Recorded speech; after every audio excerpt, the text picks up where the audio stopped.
Okay, hello. How's it going, Jordan? Welcome. Thank you so much for having me, Millie. And I just have to ask, can we be friends?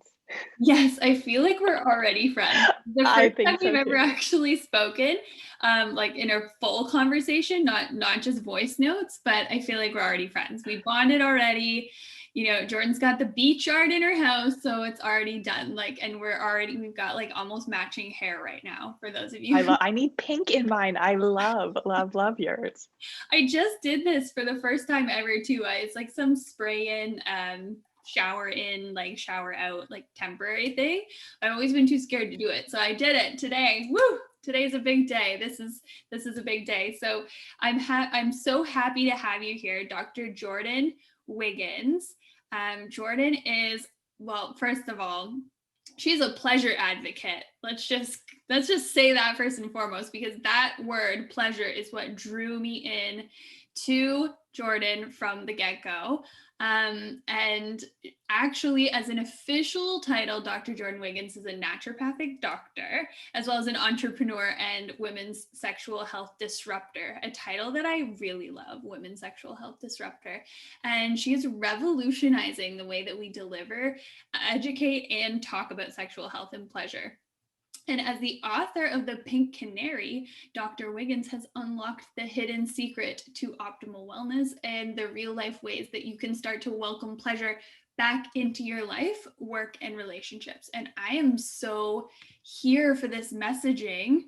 If anybody, follows me outside of listening to this, you know that I'm a huge advocate for pleasure.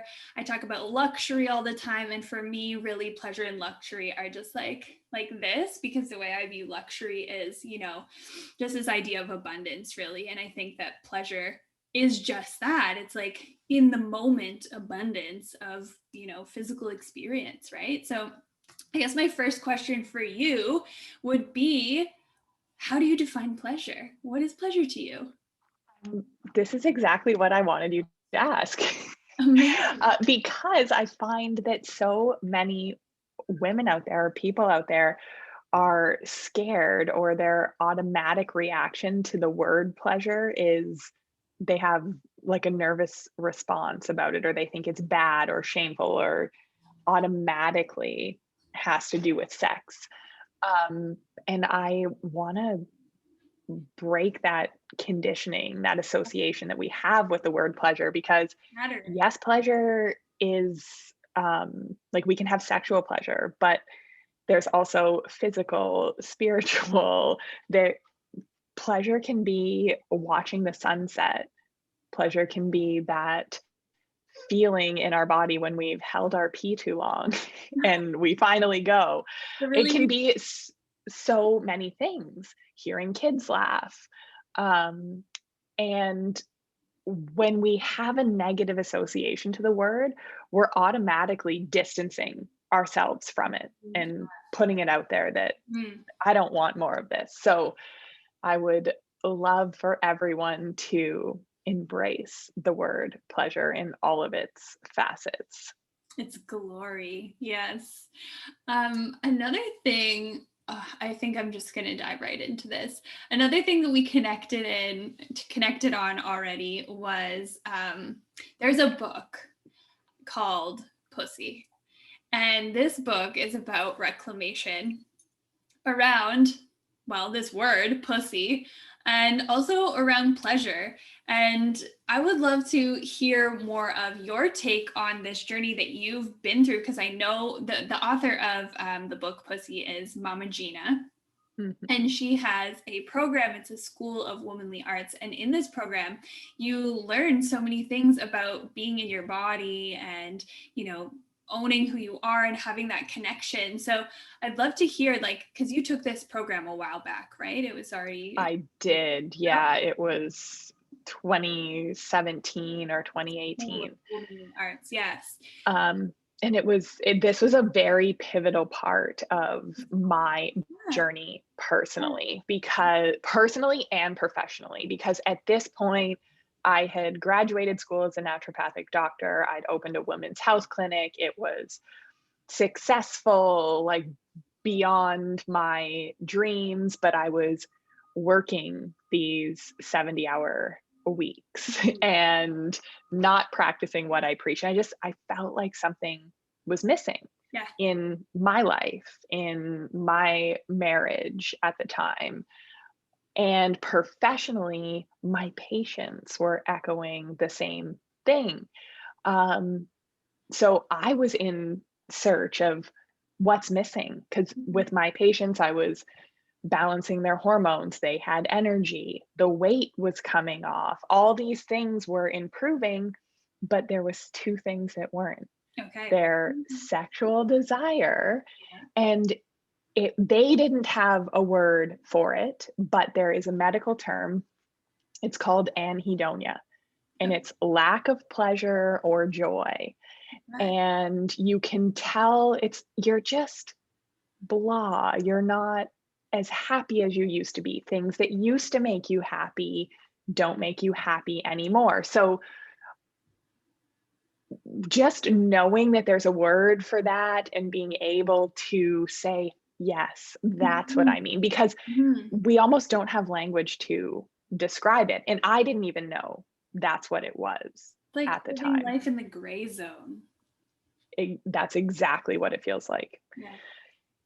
And who wants to live life like that? No way. No. So, in search of answers, I I it's one of those alignment things, right? There was an email that ended up in my inbox. Actually, it was through Marie Forleo at the time Okay. and B Cool. School. Yeah. Are you a B school grad? I am, are you? Yes. Just we're gonna discover so many more things. Amazing. So Marie cross promoted something for Mama Gina. And Cool. then I was like, I need to get the book and I need to fly to New York and I need to take this program. And again, on a like manifestation level, and I had never done professionally, I had done a lot of development and invested money and time and everything, but personally, I had never invested money Mm. for something that was like, this is for me. Can I do this? Do I have permission to do this? This is about pleasure. And Yes. the whole way along, um, I was, I got asked at the border when, like, at the airport, coming from like Canada to New York, and the border guy was like, well, what are you doing here? And I was like, what do I say? Like I was gagged for a second because I didn't want to lie. I wanted to Yeah. be honest. So I just remember, and I was even kind of quiet about telling my family, like they thought I was going on a work trip. Kind of is. Kind of turned out to be right? Yeah, it wasn't a full lie, but it wasn't completely an authentic answer either. Yeah. Um, so, and I get it, right? I get that shame around the word pleasure and this whole revolution and journey and pussy reclamation. I couldn't have even said the word Yeah. pussy at the time. And now I'm on a podcast saying pussy 3 times. Dropping the P bomb. Dropping the P And bomb.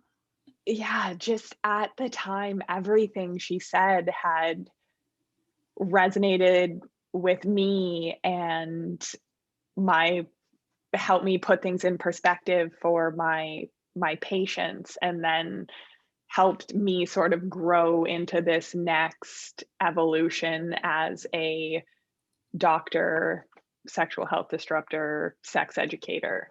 Mhm. That's amazing.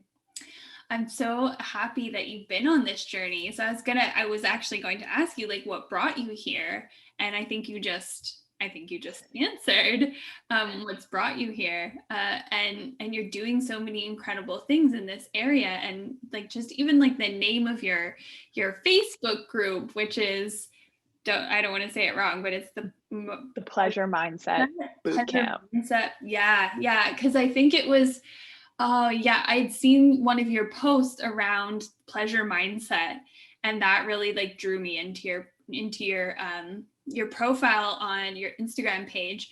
So can you talk about that for a moment? Like what is the pleasure mindset? How do we know if we're not in a pleasure mindset? How do we know if we're lacking? Like what are the signs there?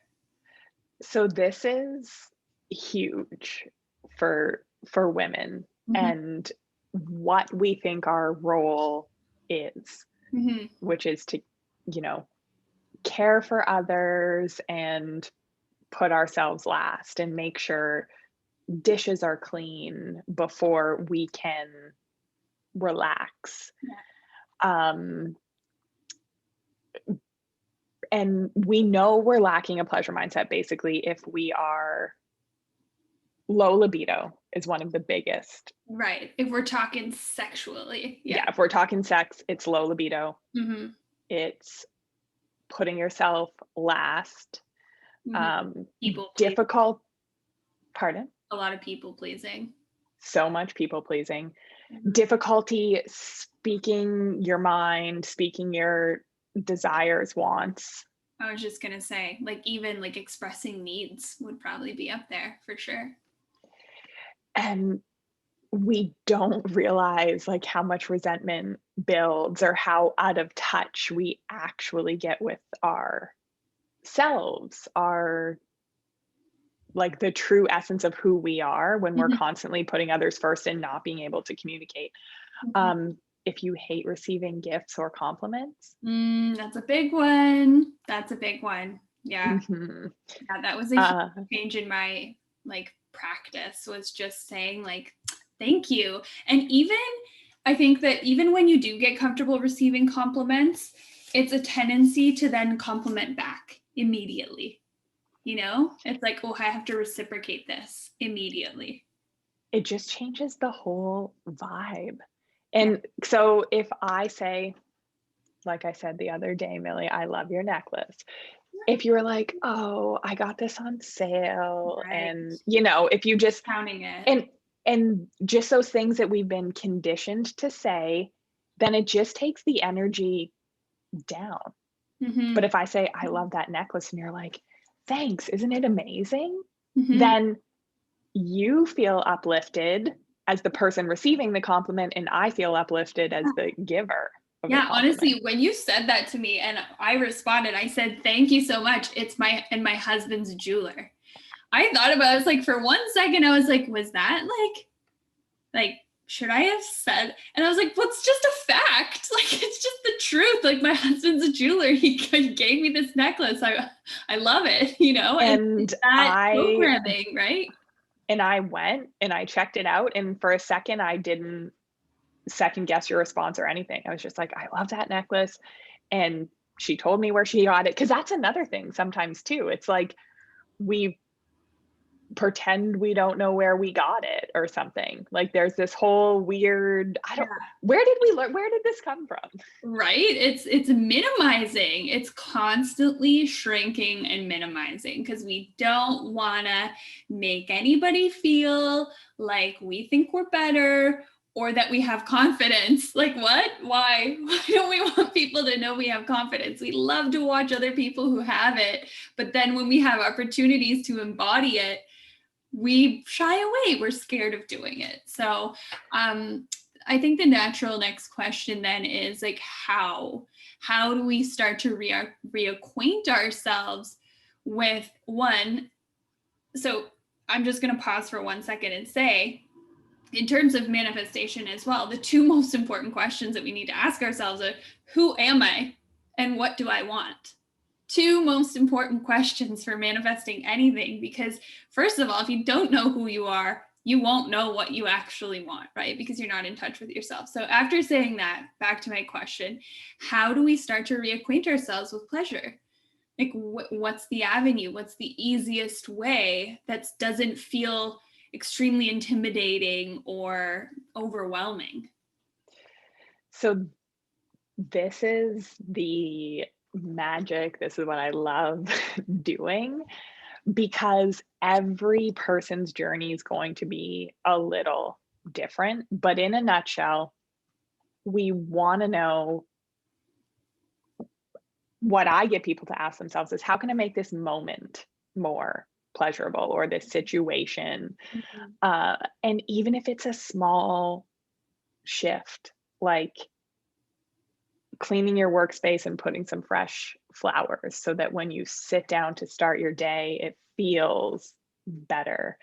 Um, Cleaning out your wallet, cleaning out your underwear or lingerie drawer, throw out those old panties that with the holes in them. Releasing, So, clearing space. and for some people, maybe it's a bath um, with rose petals or something that feels super, super Mhm. decadent. For others, maybe it's a walk in nature, but just anything that's going to make you feel joy in that moment. And I find that we are so turned off from our pleasure that if we try and go for something big, we can't digest it. It doesn't feel good. It doesn't feel aligned. So we start with little things like what in this moment is going to make me feel good. And Yeah. then you're like, oh, like that felt great.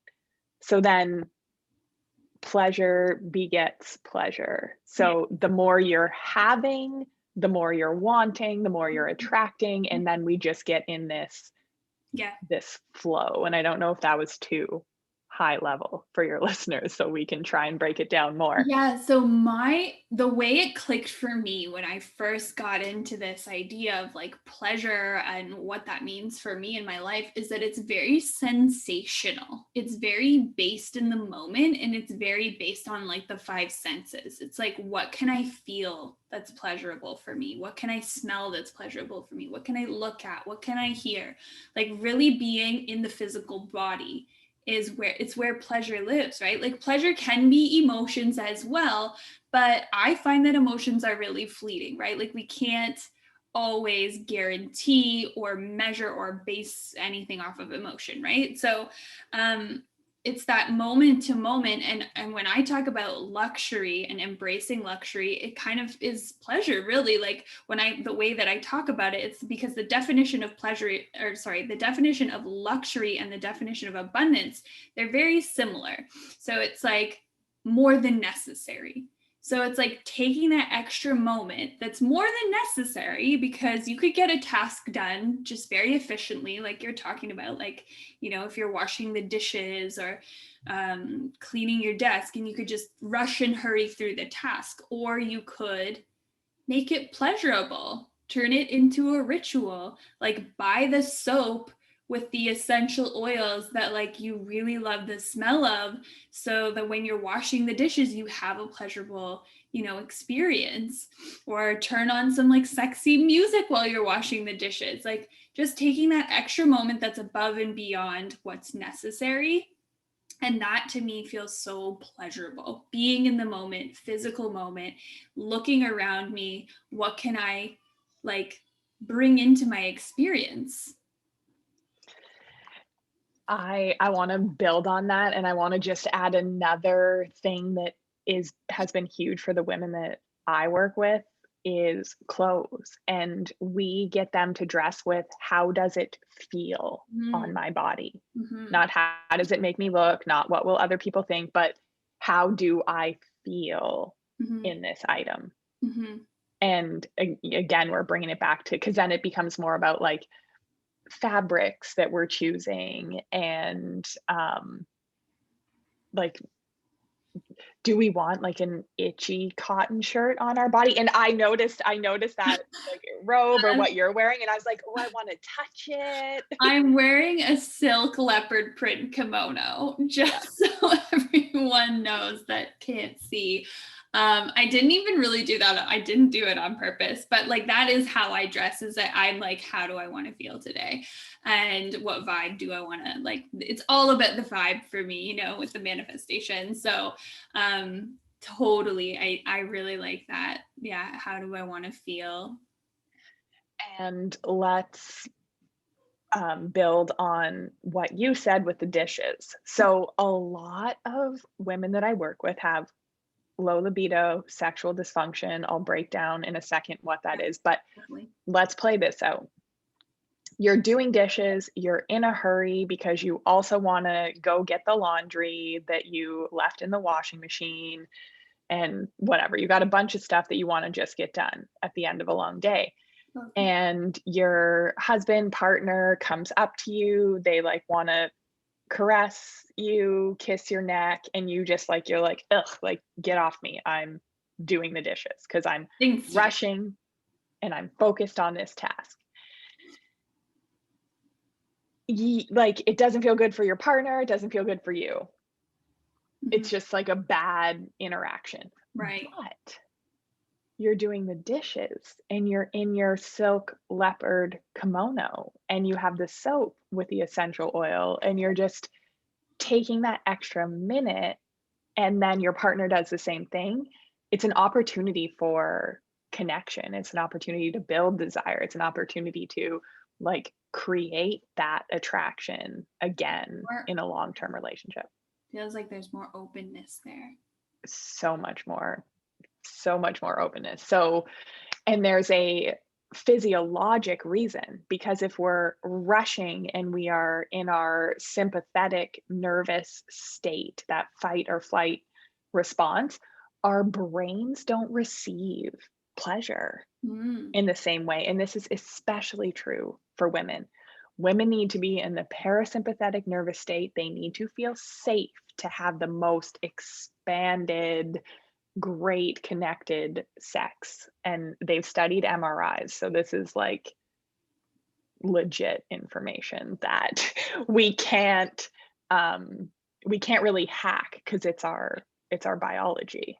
It feels like feminine energy.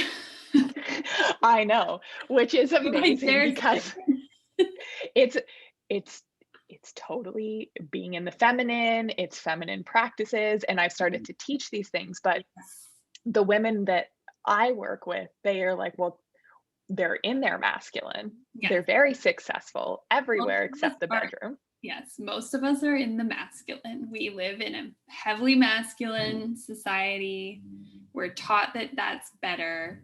I grew up thinking that it was totally weak to be feminine. Like, didn't want to be associated with that whatsoever. Super tomboy, very proud of it, you know.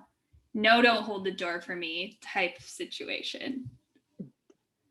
Literally exactly the same. I grew up as a tomboy as well. I Yeah. had like Nike t-shirts and tearaways for Oh, yes. years. Oh yeah, I could see it. I could see it.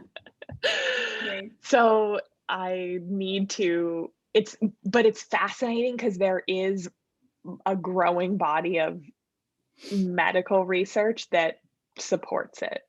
Mm. So it's like I need to appeal to that masculine logical brain. And then they're like, oh, well, if there's evidence for it, then maybe I should try it, which is fascinating. That's where I was too for Yeah, years. yeah. Well, you know, and that's also very like prevalent for our masculine dominant society to want to see that. And there's nothing wrong with the masculine. I just want to say that as a disclaimer. There is nothing wrong with the masculine. It's wonderful. You know, we need feminine, we need masculine. It's a matter of being in the healthy masculine and the healthy feminine rather than, you know, the shadow side. So we don't need to go there, but I just want to make that disclaimer. And I talk a lot about, well, I don't talk a lot about it, but I talk about sometimes self pleasure. I talk about it with my clients. I'm an advocate for it.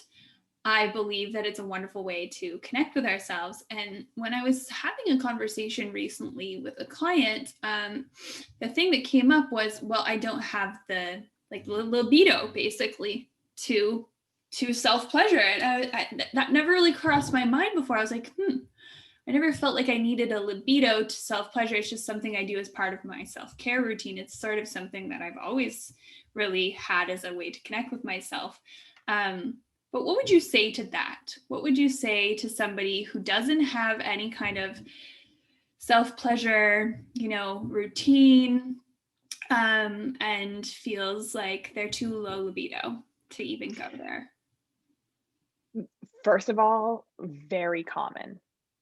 And I don't even think that we see it as an issue because of the cultural, religious, societal shame Mhm. that there is around self pleasure. Mhm. But as I wrote in my book, The Pink Canary, Yes. lack of desire is a health problem. Mm. Mhm. Lack of desire to self pleasure, lack of desire to, and we can look at this in different ways and we can go down like an asexual rabbit hole, but Right. I do fundamentally believe that we have a human desire to connect and be intimate, and it can look different in different ways for people. Definitely. We are hardwired for connection for sure, but Yes. sexuality and connection are, yeah. Yeah, and it, depending on how that looks, but I would say for the majority of people, we know that those that self pleasure have more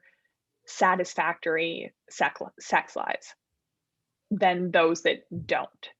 Mhm. More, they report that their relationships are more connected, healthier, that kind of thing. So oftentimes I find that there's this split of like, oh no, I don't do that. Or some people have no libido, no desire across the board, and that's common but fixable. And some people just don't desire to self pleasure at all because of these beliefs or hangups that they have. So once we can kind of uncover what those are, and we can start exploring self pleasure as a part of a self care routine, even mutual masturbation is a great way for couples to reconnect, to spice things up. Mhm. Um, Everything gets better. You're like filling the sexual libido well by self pleasuring. Right. Also, this is another common misconception. People think that sex is a drive. It is not. The less sex we have, the less sex we want. Sex is a reward system. So if you're not self pleasuring, it's not surprising that you don't desire to do it or want to do it, Mhm. because you haven't gotten a reward or a positive feedback from doing it because you're not. So that's one of those things that we break down in the women that I work with, like, how do we add self pleasure to a part of a self care routine? And again, that looks different Mhm. for everyone. But it's like once we give them permission, they know that it's okay and there's only going to be benefits, and they start doing it again, then they want it more because that's how it works. It's not a, well, I don't desire it, so I don't want it kind of thing. It's a, well, if I do this and it's good and I find ways that work for me, then I'm going to want to do it more. Yeah, absolutely. That makes total sense to me. Such an interesting and wonderful topic.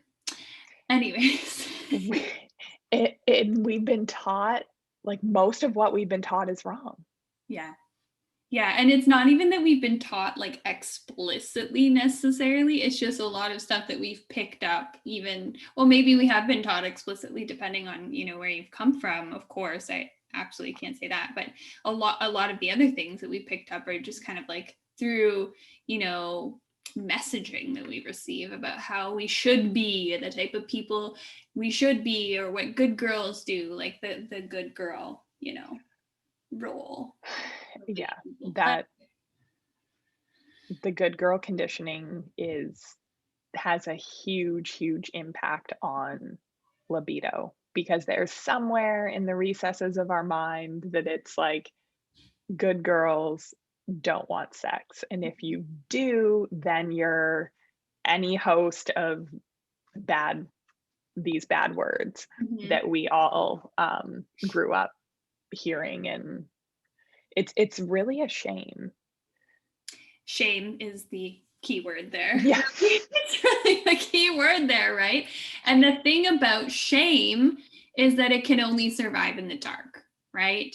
In order to eradicate shame, we need to speak it. We need to share the things we feel shame around, right? So speaking them and bringing them out into the light is so helpful. So even having conversations like this, where you and I are not shy to have these conversations, but someone might even feel shy listening to this, right? So just, letting it be, letting it. I remember I bought, I had the book, I got the book Pussy, and I was talking about it with my husband, and he was like, oh, it even makes me uncomfortable when you say the word. And that's kind of the whole point, right? It's like, if we want to reclaim it, we have to say it. We have to say it. And I can't remember. Oh, it was somebody said, oh, so and so is a pussy. And I was like, I really take issue with that. And my in-laws were present at the time of this conversation. I was like, we really should not be referring to people as pussies when we take a moment to consider how truly strong that female organ really, like the whole thing, the vagina and everything, it's actually incredibly strong, and there's nothing weak about it. And we should definitely not be using that. But even the fact that I was using the word pussy in front of my in-laws, and my husband was like, can you stop saying that word? I was like, it's funny. Like, really, let's just all take a deep breath here. It's just a word. And the truth is, like in the book, Mama Gina talks about how there really isn't a great word for us to use to describe ourselves, and like that energy that, the closest thing I could think of and relate to it was like Shakti, like that feminine female energy, and like the connection we have to, that part of us. It's not necessarily only the physical aspects of it. And when we disconnect women from what makes us most feminine, most like in touch with that like Shakti, that energy, we're really taking away our power. Mm-hmm. And we know, so, and from the medical side of things, like most people are taught to call their anatomy vagina. Mm-hmm. And that's Correct. not anatomically correct. Vagina's the birth canal. We can't actually see it looking at a vagina. You're looking at a vulva. Exactly. And I also do want to add to what we're saying right now is that like anyone can access Shakti. Anyone can access that like pussy energy. Let's just put it right out there. Like it's an energetic thing, really, truly as well. And we all harness feminine energies, masculine energies, if we're looking at, the spectrum of expression, or even like gender expression. So I definitely want to make sure that I'm putting that out there for all the listeners to hear and know that it's not just, confined to a certain portion of the population who gets to claim this. Yeah, definitely everyone has masculine and feminine, and to be able to access both the range is really where we can be most authentically ourselves, and not just this one area that's societally acceptable. Mm-hmm. Totally. And I see you've got your book, I think, up there behind you. I do. The Pink Canary. I Yes. have not had the chance to read your book yet. I'll send you a copy. Oh, that would be so amazing, since we have just met recently, and it's The Hidden Secret to Optimum Health for Women. And I'd love to hear a little bit more about your book and like what brought you to write it and what's inside, all that good stuff. I love the title. Thank you. So, inside is a collection of stories, really, about several of the patients that I've worked with and their experience for like with the medical system, and how it takes a lot of us years to get a correct diagnosis, going to different specialists, years to get answers for problems that relate to hormones, reoccurring yeast infections and UTIs, endometriosis, PCOS, just even like heavy, painful periods. We think that when, like, we have to tolerate these things, and that we think, okay, periods should be painful, but there's just this massive misconception and I guess, inaccurate information or an acceptance that we have to accept low libido, we have to accept pain. Well, we're just going to have to live like this. Or a lot of women get told, well, we can't figure this out. We can't see it on blood work or on a scan, so it must be in your head. Oh, And the worst it's, one for me. I really hate that one. yeah, well, why don't you try an antidepressant? Mm, And they, and then years later they get diagnosed with endometriosis, or, right. there's an autoimmune disease that wasn't picked up on at first. So it's a collection of stories like that about the medical system. But the underlying thread that I found was this anhedonia, lack of pleasure, disconnection from self. Hmm. And no matter what the health concern was, there was always a lack of pleasure and a lack of joy that accompanied it. Yeah. And if we can focus on that and help heal that, the health concerns improves, the libido improves, we have more energy. And even sometimes we have the energy to make the changes that we need to get healthier. Maybe if it's eliminating foods from our diet because they really make us feel terrible, Hmm. or maybe it's that we really do need to get out of an abusive, codependent relationship because the stress is impacting our hormones and making us sick. But we can't do that without the connection to that internal knowing, that internal intuition, Hmm. which is the pink canary, like the canary in the coal mine that I lets love us that. know Yeah. when Hmm. something's wrong. Hmm. And we're just conditioned away from listening to it. Hmm. Yeah, there's just so much self-abandonment, really, truly, for women. And I'm just those two things, like, who are you and what do you want? They are the basis for such a beautiful life, connecting into those questions. And yeah, the pleasure, the joy, those come from connecting with your true entity, right? Like your truest, most, you know, divine part of you. And so much beauty can come out of that. So pleasure is where it's at. Absolutely, because it's like I think you know this, it's like really the most fundamental human experience that we have at our fingertips at any moment, right? That leads to so much.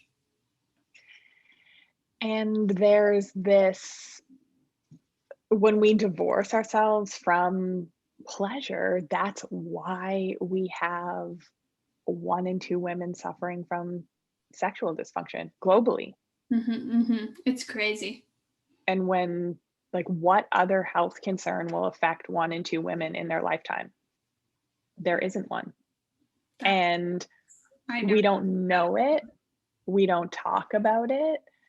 And when I also think that that's underreported, because when we say that sexual dysfunction is difficulty getting aroused and staying aroused, like getting in the moment, not desiring sex, like just you're okay if you never had it again, hmm pain with sex, and difficulty or not being able to orgasm, probably many people listening to this will say, well, that's me. It's just that we don't know to raise our hand, or we don't know that this is a problem. Doctors aren't screening for it. You kind of have to go and like sort of whisper, and then the answers are, well, drink more wine or relax and take this antidepressant. Um, hmm so it's a very, it's a big problem. And when people are ashamed to even mention it or even ask for help, hmm it just perpetuates this whole idea of just live with it. Just, you know, there's something wrong with you, just yeah, either avoid suffer it silently. completely or just like grin and bear it, get it over with. There's fake so it. many jokes around this kind of stuff, especially for moms too, after, postpartum and whatever. I'm a former doula as well, so like very, versed in the postpartum period of life. And, if there's major surgery, like a knee surgery, just say, after 6 weeks, like that's not the end point of your recovery. There's like ongoing therapy, There's treatments, checkups, blah, blah, blah, blah, blah. And for a woman, whether you birth vaginally or you birth, via C-section, what do you get? Like if you go yourself to a pelvic floor physio and you actually pursue it yourself, sure, there, but even then, how many people know that exists? Or there's just so much that's not commonly known and available and should be really a part of the whole experience and process. I completely agree. And I'm 7 months postpartum now. 1 year, me too. We're close. 1 year postpartum for me. And it's my first. So, Okay. and things. Congratulations. Thank you. Things from school and your patients, and you can empathize, and then it happens and Mhm. you're like, whoa, like this is a ride with my hormones and the lack of sleep and the identity crisis because now I'm feeding a baby all day every day. I'm not seeing Um, patients and working with clients. And there's so many layers to that. There's, yeah, so many layers. And even like with the breastfeeding piece, if you are breastfeeding, chest feeding, there's the way that affects your body as well, right? Like some people have more dryness and even lower libido with that too. And I don't think anybody tells you how to navigate it at all.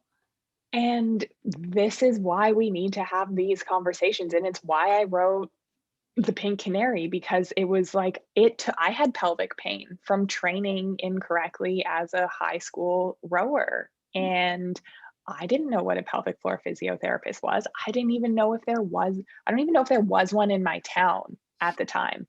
If Mhm. there was, I didn't know to look for it. And Mhm. it took me 5 years and I was in school for naturopathic medicine at the time, to even figure out pelvic floor physios was a thing.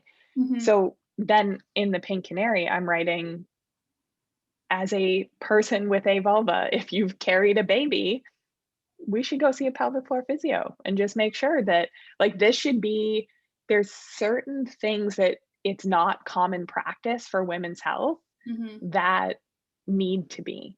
Like, Mhm. everyone should have a doula. I wish that was a standard. And I mean, if by all means you have the means to have a doula, I highly recommend having a doula. Yeah, totally. It's sad that the things that should be, commonplace are privilege, really. I know. And it's funny, I'll share this with you because this is a manifestation goal of mine. I With the Pleasure Collective, I want to grow it enough that we have this like philanthropic educational piece. But one thing in my heart that I want so badly is for every woman to be able to have access to a doula and a pelvic floor PT, Yeah. for that support in the like postpartum recovery period. And I desire to find a way to make that happen or subsidize it, or something. There's something there. I will figure it out. Yeah, I don't know. Maybe there's something for you and I together too, because I'm very passionate about this period in women's lives as well. Like the doula piece came in for me because I was actually a fertility nutritionist before I made like the career shift, before I had my son, my first baby, who's 4.5 now. Prior to that, I was a fertility nutritionist and doula. And I made a career switch after I had my son. But yeah, it's a huge passion for me, because I think that it's just It's called, oh my gosh, the word of becoming a mother, matrescence, this beautiful word, and this journey of becoming this wonderful creature who is a mother. And so many of us just lose ourselves in that process, like you were saying before. And I think that if we could support women more, that we could have women blossom into motherhood, rather than just get lost. And that would make such a big impact on the world, and empowering women to be their whole fully expressed selves, because a lot of women are mothers. So I mean, we need to support this part of the population in a much better way, for sure. And it would, I 100% agree. And it's fascinating to me because it's almost like we're not authentic with each other. Maybe we forget, maybe it's the shame, but it's hard. And It's it was this process of, I thought I knew who I was. I had a ton of support, Mhm. and it was still, It's there was, often. I cried every day for months. Mhm. And there was women that would DM me on Instagram and be like, it's rough. I just want you to know that I cried every day. I Mhm. screamed at my husband. I hated it at moments and I thought it made me a bad Oh, mom, but no one, they were like whispering it to me, yes. right? Like Okay. no one wants to say it. Because you're afraid it'll make you seem like a bad mom, bad woman, bad wife, whatever it may be.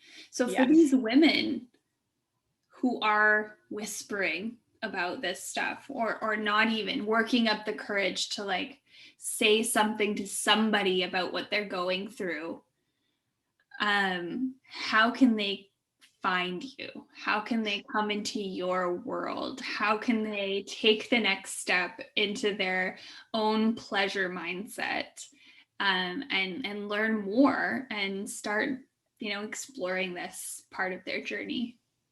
The best place to find me is on Instagram at Dr. Jordan Wiggins. Send me a message. Send me a message at 3 a.m. I might not respond, but if you're up breastfeeding, crying, send me a message Yeah. because I've been there.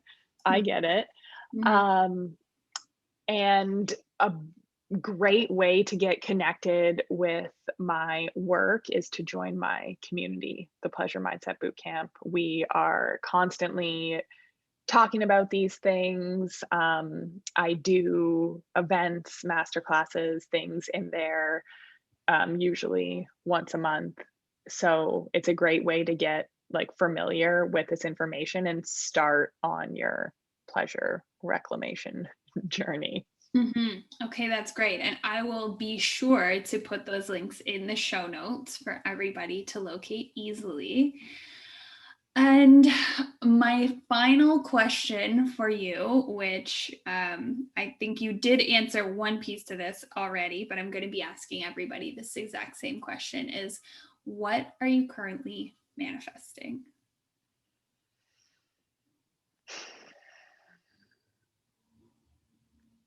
Aside from the wanting a philanthropic arm to help women, I'm I'm currently manifesting big love, to be open enough, to love myself enough to just be love for me, for my daughter, for my partner.